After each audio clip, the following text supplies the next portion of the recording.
Breaking today, Meghan Markle has put shocking new claims about her marriage to Prince Harry to one side to go out in Los Angeles with her influencer buddy Emma Grede.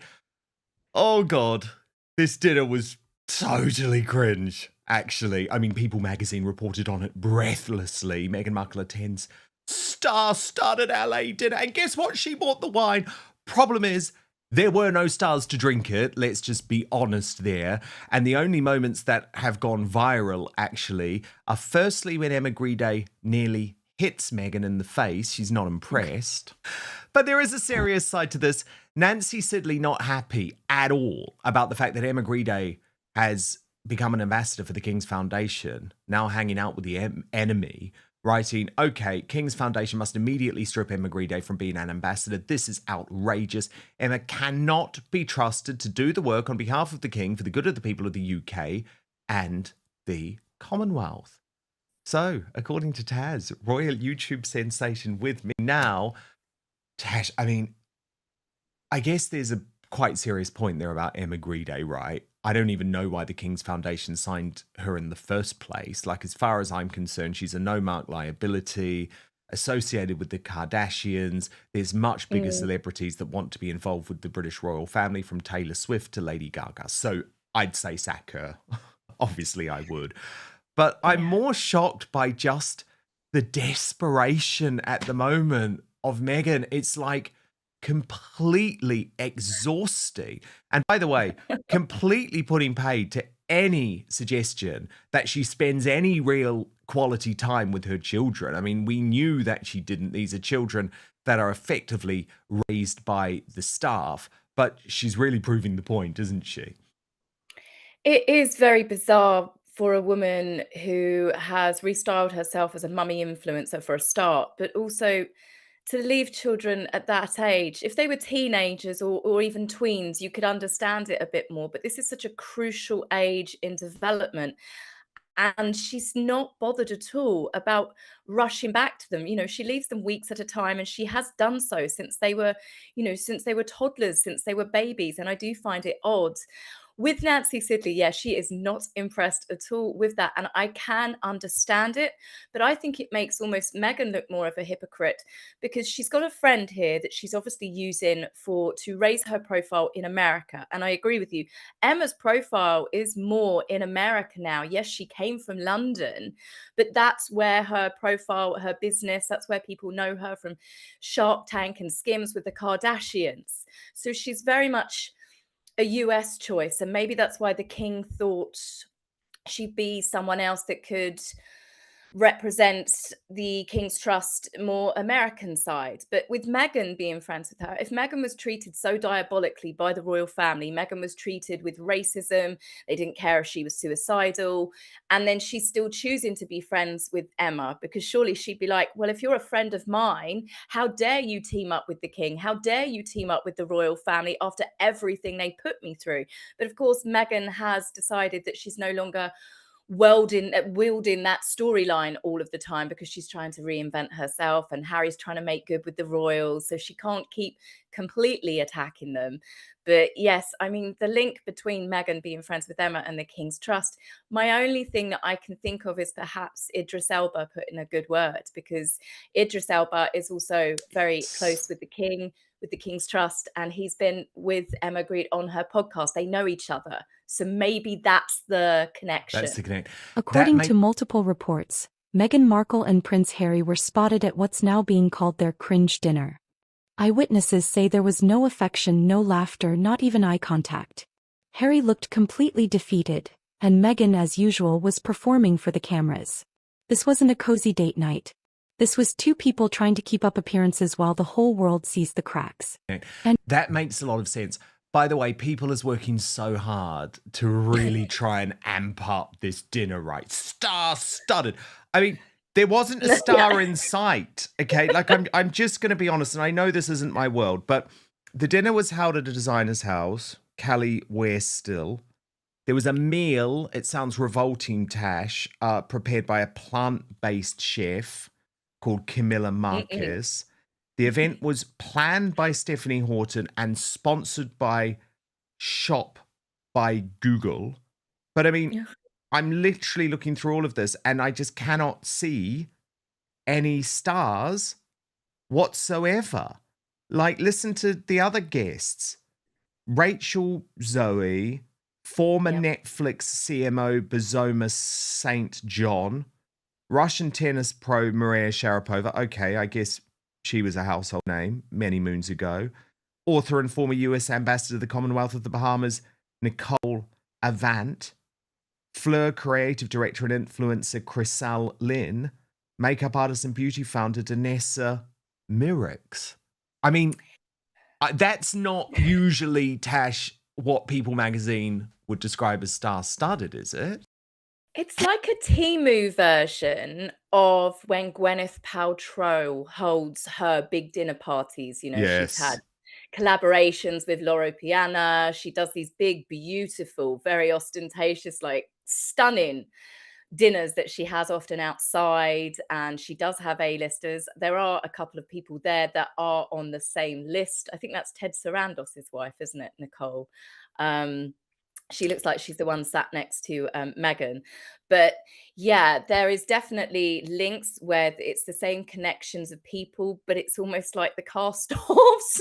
I don't mean that to like Rachel Zoe. She's quite prominent in that, but it's almost like a Temu version of what Gwyneth Paltrow would do. And yeah, it's not hitting the mark the same. And Meghan, as we know, she would go to the opening of an envelope these days. She's back into her, let's spread myself as many places as I can at any given time. And then hopefully people will forget about my previous disasters. But Yeah, we're totally. never going to forget. Totally. Just do a lot. Lots of people, and again, Tash, it's not my world, but lots of people criticizing the look again and saying that she's trying to sort of ape Catherine in her suit, but not doing it very well because it's a bit crinkled. Did you agree? Yeah, there's elements there because Catherine wore a very similar coloured outfit. In fact, I think they're enough identical when they hosted. I think was it the Jordanian royal family recently? It was yeah, and it's just weird that she does that the next day. But I also think Meghan is doing these oversized suits because she's trying to definitely, I would say, copy Victoria Beckham. You're seeing it quite a lot. See, look there, perfect example. But there's also an element there where I do think she's trying to restyle herself now as a fashionista, and she's using, because she always has to use someone as the model. And I believe she's definitely trying to copy Victoria Beckham. Yeah, you're seeing quite a lot of that. And by the way, I mean, it is, I think, important to point out that, of course, that friendship with Nicole Avant is very important for Meghan. She will do sort of anything for Nicole because she is the mixed race wife of, well, I don't know if they're married. I think they are married, actually, of Ted Sarandos. And so effectively that friendship did keep Meghan in work, basically. Yeah. And there they were. Remember, they went to the Beyonce concert together, didn't they? Anyway. Social climber. She's the social climber. She's a very seasoned and very skilled social climber. Nobody can knock Meghan for her talents at being able to social climb. She knows exactly what she's doing, who she needs to keep sweet. And these are the exact same people whenever you hear them going, but Meghan's so lovely. Meghan's the sweetest person I've ever met. And that's because she wants something from you. If she sees you as anything beneath her, or if you are of no longer use to her, then her true personality comes out, and it's just not nice. And of course, a lot of this, as you say, is about moving on from really negative headlines very quickly. I describe it, Tash, and it is a PR strategy. It's the flood the zone strategy. Just flood the zone. Do so much that no one can really focus on any of the gaffes too much. And there's certainly been a desire to move on from this new Radar Online report about the treatment that Prince Harry is receiving for his balding crown. And here's where it gets explosive. Insiders are saying Meghan and Harry are no longer intimate. That's right, their emotional and physical connection has reportedly broken down completely. Harry's apparently spending more time alone or reconnecting with old friends, while Meghan's focused on rebuilding her image in Hollywood. They're living separate lives even while sharing the same house. So, very interesting, isn't it, Tash, that these two reports emerge. Both of them are suggesting Harry is undergoing treatment for hair loss, but perhaps more intriguingly, both also claim that his confidence is at rock bottom. And of course, Radar Online go there and link it to the lack of, intimacy. Yeah, that's something that I don't ever want to think about when we discuss Harry and Meghan. I don't need that sort of Don't blame you. trauma personally. Don't need the trauma. I mean, it's obvious that Harry has really struggled. And if it was anybody else, I always think it's unfair just to be cruel about a woman's appearance as it is a man when it comes to male pattern baldness. It affects men, it affects their confidence. But Harry was so cruel and nasty about Prince William. I think, do you know what? Fair game. It's clearly obvious that he has had a lot of treatment. It does look like that he has tried hair transplants. You can see the way the hair has, it definitely looks like it's different sort of hair growing in different places. This, of course, is over the past like 5, 6 years. And I can imagine living somewhere like California, everything is just vanity. And yes, I mean, as I said, I don't really want to think about whether they're using Viagra in the bedroom or anything. That's a bit out of my scope. But it's clearly obvious that Harry is desperate to hang on to his hair. It's clearly obvious that he also, whenever we see photo shoots, it's People magazine when he gave his side of the story, Time 100, that was hysterical. The front of Time 100, if you remember that. Meghan, they were posing like a young Harry and Diana when he was perched on Diana's shoulder, which was creepy. But Meghan had so much hair. She looked like she had a Diana Ross wig on. And Harry just had this great big ginger thatch. It looked like a Brillo pad that you'd use for washing up. So it's clearly obvious that he's very, very sensitive about it. But yeah, he's definitely chasing after the hair follicles, I believe. So it's funny that that's something that they report about with all of the things that are going on with Harry and the disaster that is his charitable endeavors. But yes, it's clearly obvious that Harry is desperate to try and stick some of that back on, and I don't think he's going to win that battle somehow. No, indeed. Tash, there's a lot of fallout too from Meghan's on-stage appearance in Washington, D.C. at the Fortune event. And there was a lot to go on. And Revealing the Narc really picked up on, as did you, this answer where she admitted she does want to be independent from Prince Harry. And Revealing the Narc wrote, Meghan looks like a deer in headlights when asked about financial freedom. This is what happened. She did not want to leave that stage. But look, Tash, as you pointed out, Meghan said we're supporting each other's legacies. This is the same woman that tried to destroy Queen Elizabeth's legacy by lying on Oprah and Netflix. They lied about the Queen's speech and tried to paint the Queen's Commonwealth as the Empire 2.0.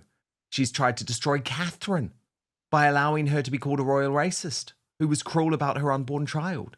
She's bullied so many female members of staff across multiple countries that haven't just worked for her, but even other people. She's put people in therapy because she's a vile boss. She's stepped on other women her whole life.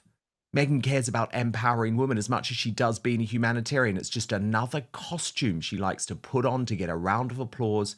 She's as fake as they come. And when I read that, Tash, I was like, hear, because the editor of Fortune, of course, wasn't going to say it, but we have to, because this is fantastical in the worst possible way. It is literally a fantasy.